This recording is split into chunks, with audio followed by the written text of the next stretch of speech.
Hey everybody, welcome back to the channel. My name is Lee. I'm a biblical expositor and counselor, and this channel is dedicated to helping you live life with a whole soul in the midst of a broken world.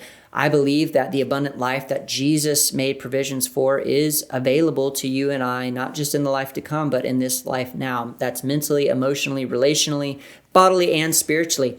And this channel is all about pursuing that end. And so if you're interested in those types of things, you've come to the right place. I invite you to join the family. Hit that subscribe button and come along. In the last video, we talked about several different lies or thoughts that are common to believe that keep us kind of stuck. And in that video, I mentioned briefly that sometimes our prefrontal cortex, our amygdala, and our hippocampus can get out of sync, and they can be kind of like an orchestra that is trying to play over each other, and one section dominating the other. And it creates a lot of inner world chaos, which usually leads to outer world chaos.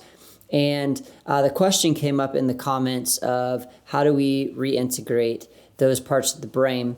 And so I'm going to talk about that a little bit today. And so I hope that this proves to be helpful to you. You have probably experienced a time in your life where some sort of stressor, we'll call it a stimuli, all right? This stimuli is just a situation in life that produces an instant and involuntary inner state. That can be positive or negative, but we'll go with the negative direction for today's video. So this stimuli puts you in a really stressed state. It triggers your emotions. It could be in any direction. Maybe it's fear. Maybe it's frustration.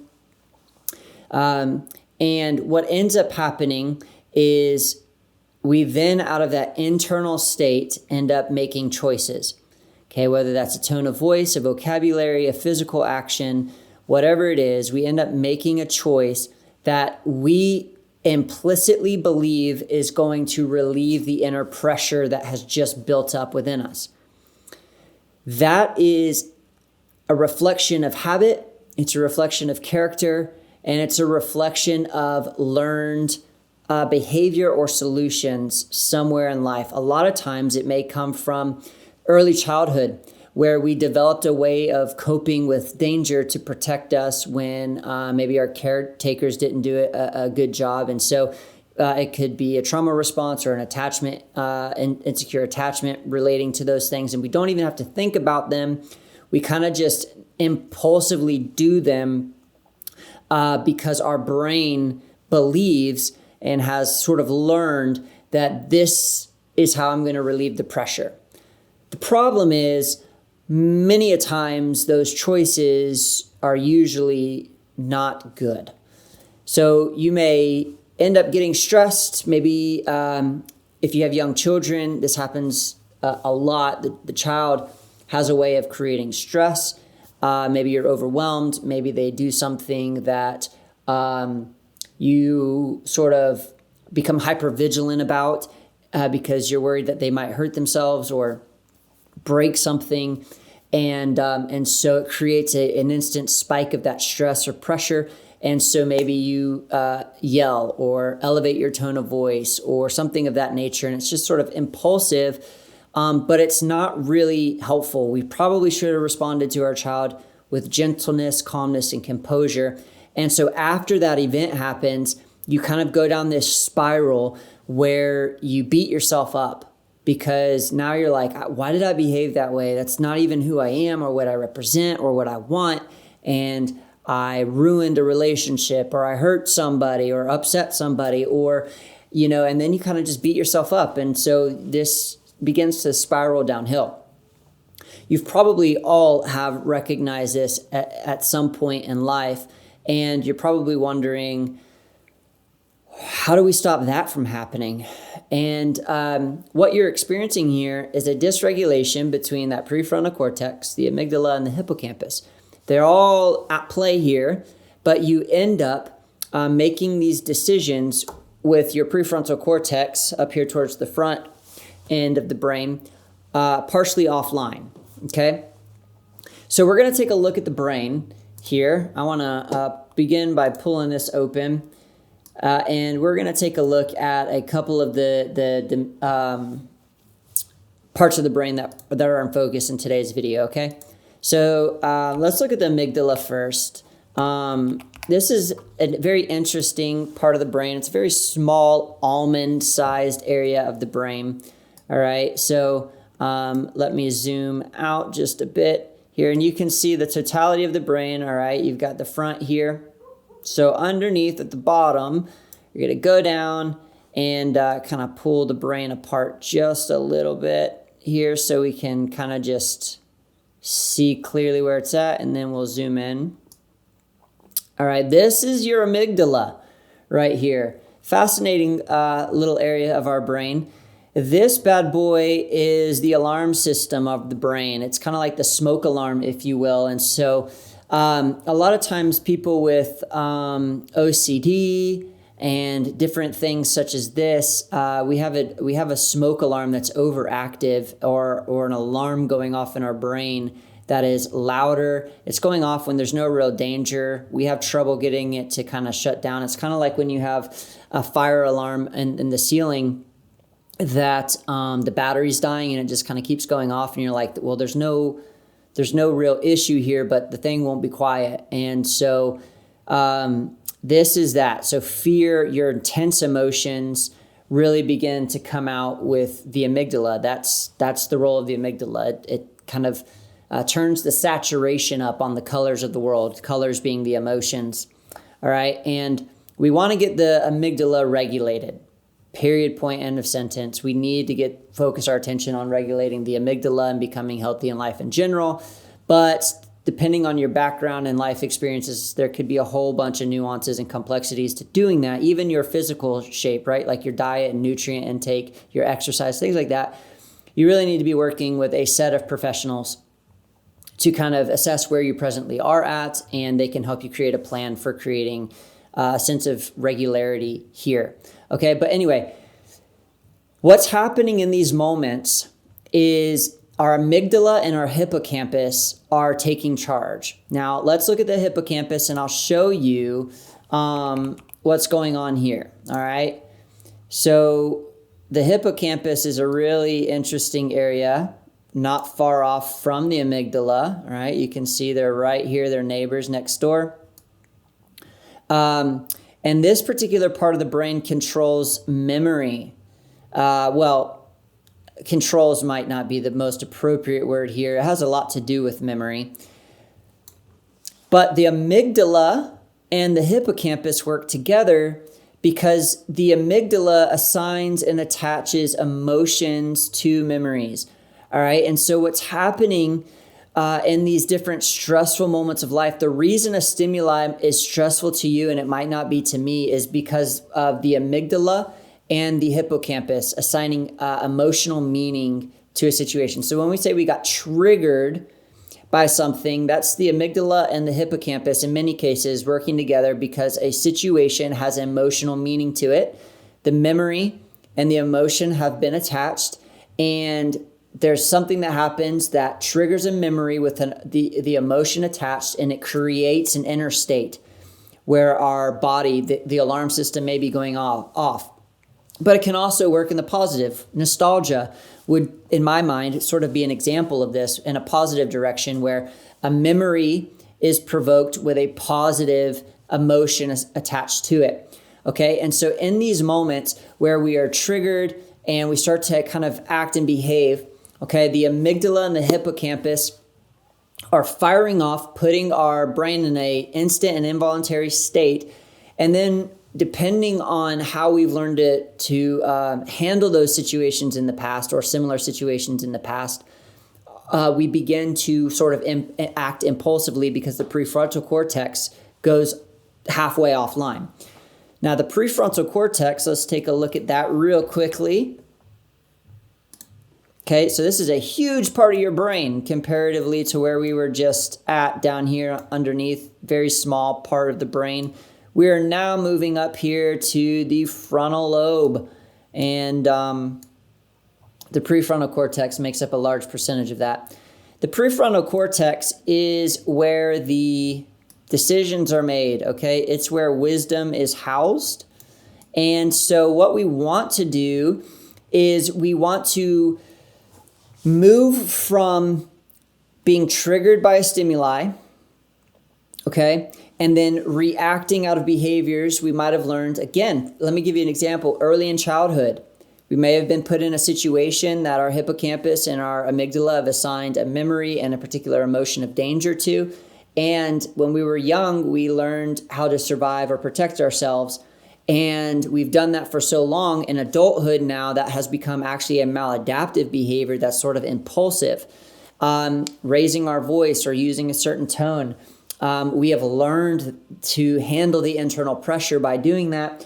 And so what we actually have to do is recognize when that amygdala and hippocampus are active and firing and when this is slightly offline. And we have to grow in our ability of turning the volume knob down on these components and turning the volume knob up in this component and making our decision after we have done that. Okay, so now that we've covered the terrain of the brain, let's talk a little bit more concretely about some practices and what do we want to do here. All right, and so this is interesting. I was actually just working with some folks recently, and we were kind of talking about this. We're working on this very issue, and what came up is this particular individual is starting to see some growth and success in their life, okay? There was a situation that happened with this individual where they were, someone was asking something of them. And normally they say yes because of the internal pressure that is created when someone asks something of them and this resistance to saying no, even if they're already at capacity. They were talking about how they received the request. It was not face-to-face, and that's going to be important. It was through another mode of communication. But how they were able to not respond out of that internal pressure that they felt, but actually wait a minute and weigh things out, think about how they wanted to respond, and then respond appropriately to steward themselves, creating that margin and not exceeding the bandwidth that they had. The mode of communication was instrumental here because handling something in the moment face-to-face is level 10. Level 1 might be on a comment thread on Facebook, right? We're triggered by a thread, something we're reading online, and this is the easiest place to just react, okay? Because you don't have to see the consequences that you cause. So we just type. Well, you're wanting to develop this muscle and move from this place all the way up to being able to respond appropriately face-to-face in real time. Well, if you can practice starting, all right, I see something on an online forum or on an online platform where this is triggering me, and you practice not responding and hitting that enter button. Maybe you type and then you're like, before you hit the enter button, then you kind of rethink things. Okay, that's step 1. Step 2 might be someone's instant messaging you, and there's a little bit more of a expectation to be prompt. Step 3 might be a phone call where you're still not physical face-to-face or physical presence, but there's an even more of a demand to be prompt and quick in your response. And then, you progress all the way to where we're face-to-face, real-time, instant triggering, and I still need to respond with wisdom, right? And so there's a progression that can take place. This particular individual was not responding in the face-to-face situation. They were responding in one of these lower modalities, but it created an opportunity for them to practice. It's almost like increasing the weights that are on the bar. And if the bar is a certain amount of pressure, you have to work up to the face-to-face being the most pressure. You have to work up to being able to handle that kind of pressure. So you need to be kind of exercising your brain in this way. So some instances may be in real life, maybe you snapped at someone, a child, a spouse, a friend, a coworker. Maybe you shut down and withdrew emotionally. That's obviously not the most helpful behavior. Maybe you overreacted to criticism. Maybe you sent a text or a comment on a social media platform that you later regretted, okay? So this is when our brain is out of sync, okay? But we can actually learn practices that bring the brain back into alignment, okay? So as we talked about, the amygdala is that alarm center, okay? The hippocampus is the memories. So it kind of asks the question, even implicitly. You may not consciously be asking the question, but the hippocampus job is to ask, when have I experienced something like this before? And then it pairs that with the emotions in the hippocampus, and then the hippocampus determines if we need to send the alarm on. And that prefrontal cortex says, what should my response be right now? Okay, so this is the area of judgment, maybe empathy, impulse control, perspective, or decision making that we really need to be fully online. Some have kind of referred to this as the wise leader of the brain. Okay, so in this moment of triggering, a stimuli of life puts us in what I call an instant and involuntary inner state of being. All right. The amygdala is going haywire. The hippocampus pulls up emotional memories. The prefrontal cortex goes partially offline, okay? And so that's why we then act from patterns, protective mechanisms that we've developed maybe earlier in life, and they've just become instinct and impulse to almost become habit that we can do without our prefrontal cortex having to be fully engaged to do them.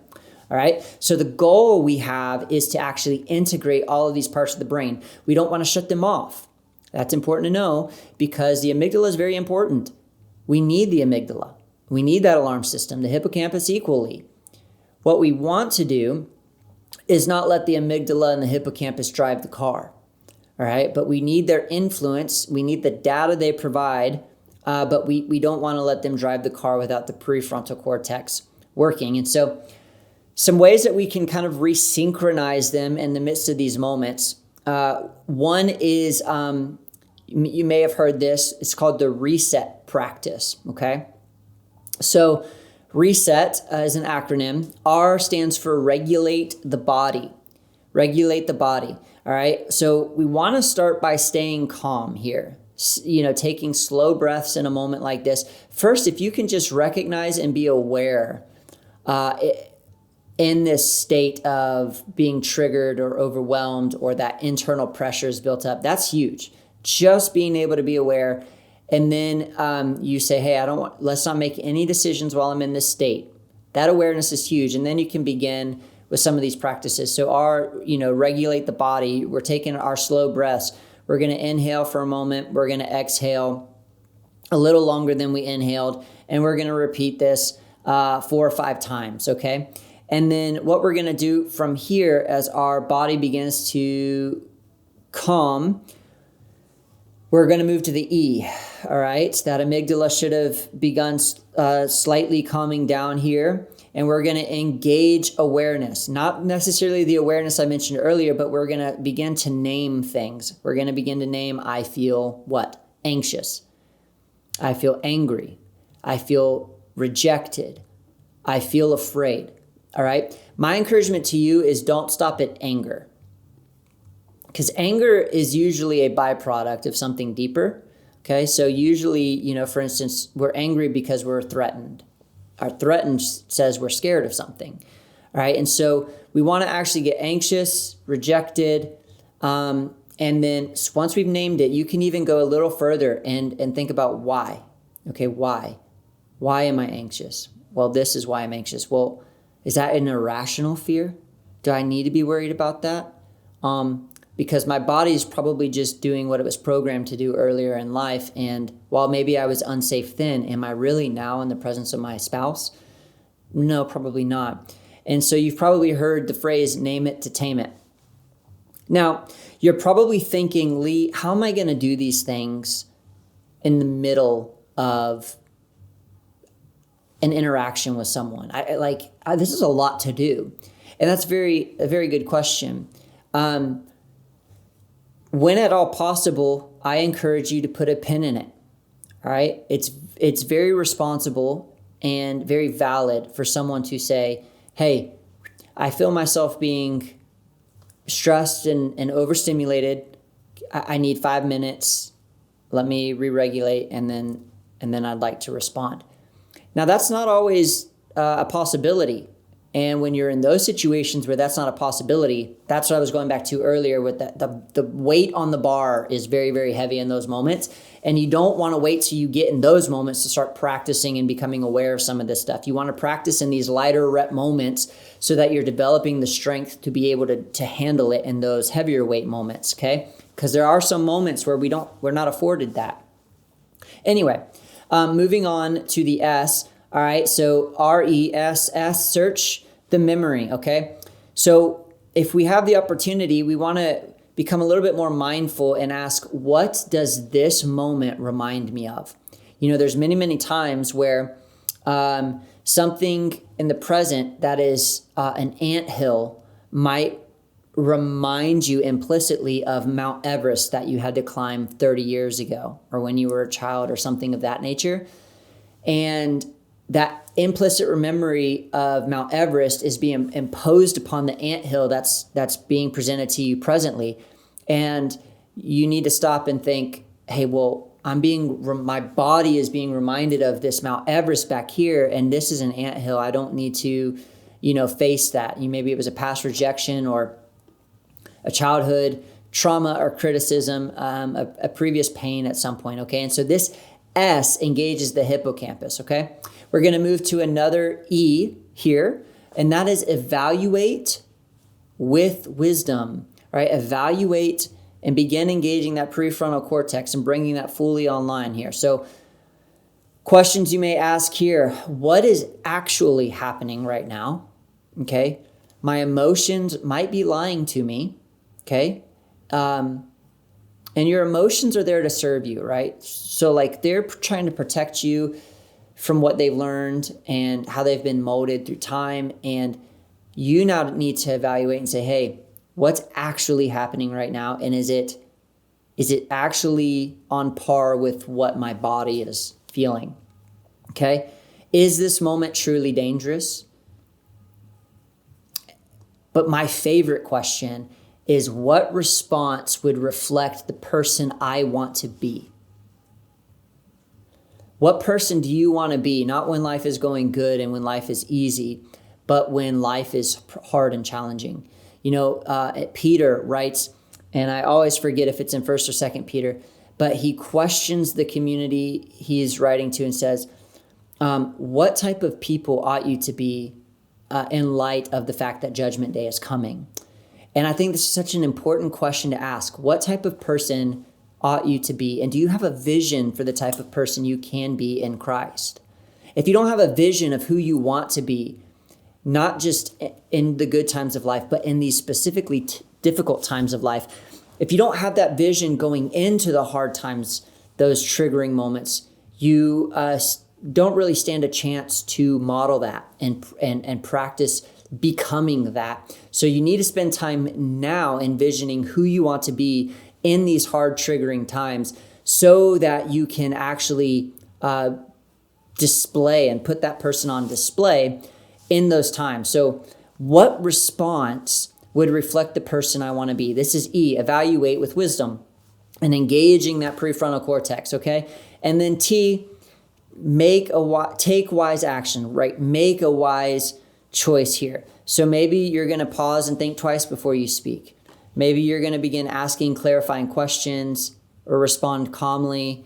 Maybe you're going to press pause and ask for just 5 or 10 minutes or a couple hours and then resume the conversation later. You're going to take action based off of the person that you want to be. That's reflective of the person we're becoming, right? And for those of us following Christ, the goal is that Christ is formed within us. We want to discipline ourselves in godliness, okay? Peter actually ends up answering his own question to that community of what type of people ought you to be? And he goes on to say godly and holy, right? And so we know that we're pursuing Christ being formed within us, those of us following Christ, okay? So our decisions, the action we take should reflect increasingly Christ being formed within us, okay? And so it's very important, tying this into our faith, that we're in prayer. Praying Psalm 51, verses 10 through 13, like create a clean heart in me, a steadfast spirit and a willing spirit, right?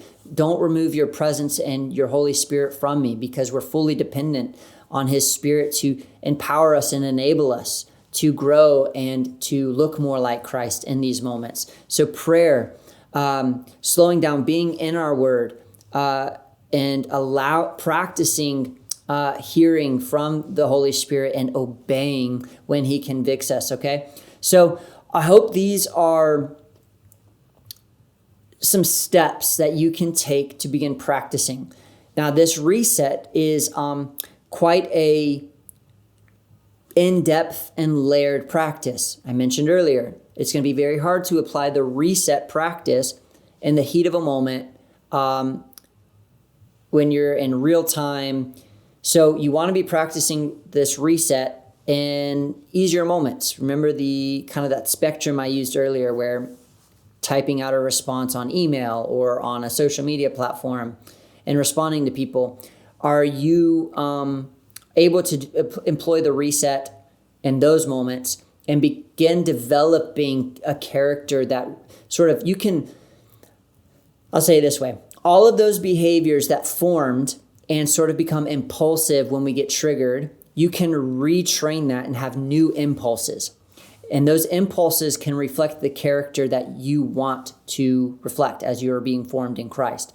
So when you're triggered, instead of impulsively speaking with a harsh tone or whatever you may do, you can actually get to the point where you impulsively extend gentleness.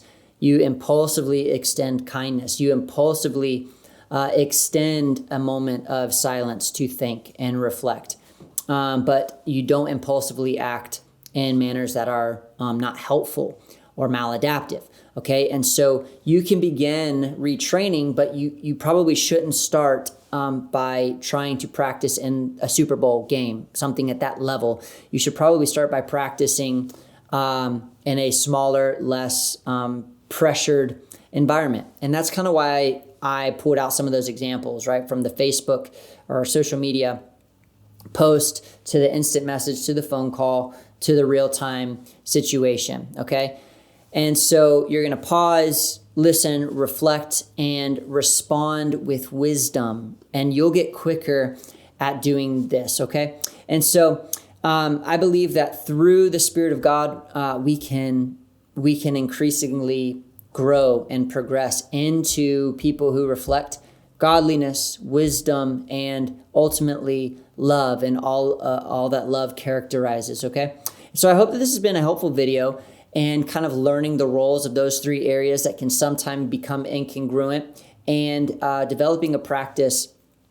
By the way, there's many other practices out there that disengage the amygdala and hippocampus and re-engage the prefrontal cortex. I encourage you to maybe go spend some time looking up some other practices. You could probably just search practices that engage my prefrontal cortex and see what comes up. But most importantly, I encourage you to work with a professional counselor.